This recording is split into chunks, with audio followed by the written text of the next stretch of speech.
Fleeing or approaching.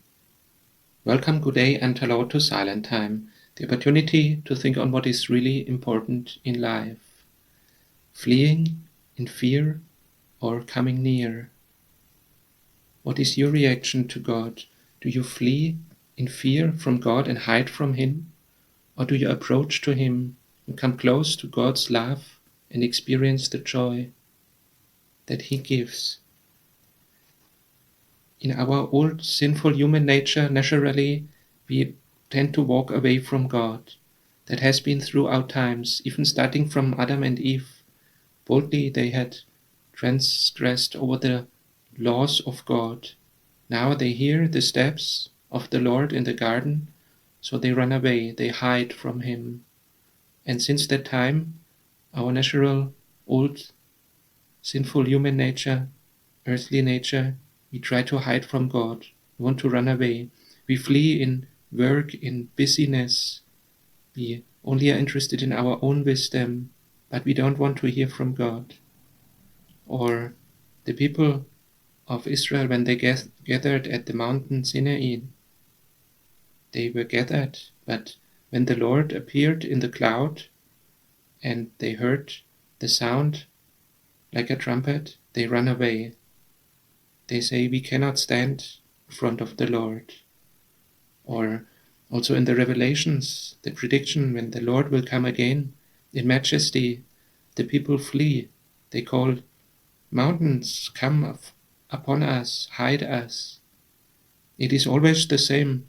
People only want to trust their own intellect, even in very modern times, only trusting what we can influence by ourselves. Or some people mix in some spiritual elements from other religions or idols, false gods, worshipping things rather than God Himself, worshipping what God has created, or listening to horoscopes, playing cards, listening to the fortune teller, the setup of the stars, or simply only to our own intellect. But it is always the same. The people fear the reality of God. We rather prefer to stay with our guilty nature, with our wrongdoing, because it seems to be more comfortable. But how totally different is it when the disciples saw Jesus after His rising? John 20, verse 20, the disciples were filled with joy at seeing the Lord. Why is it so different?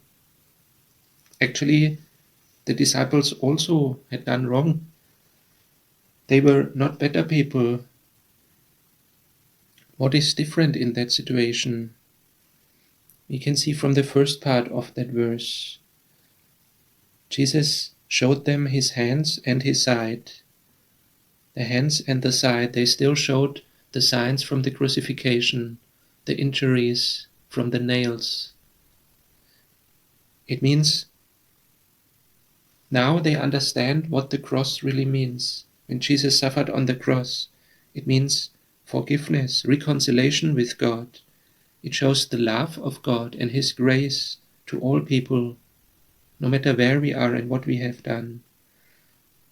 In that crucifixion, there is peace for all people, even for all who try to flee, who had to flee from God. And Jesus said before that, peace be with you. The disciples were filled with joy. They came approaching to God, to God's love in joy. No more fleeing in fear. Lord, so many times we flee from you. We run away. We try to hide. We try to hide in our busyness, in work, in other things. We try to only listen to our own intellect, what we can understand. And we ask for forgiveness where we even mix in other spiritual elements, from idols, from false gods, where we worship things rather than you. We ask for forgiveness where we run away in our sinful nature. We cannot stand before you. And yet you are full of love, forgiveness and grace.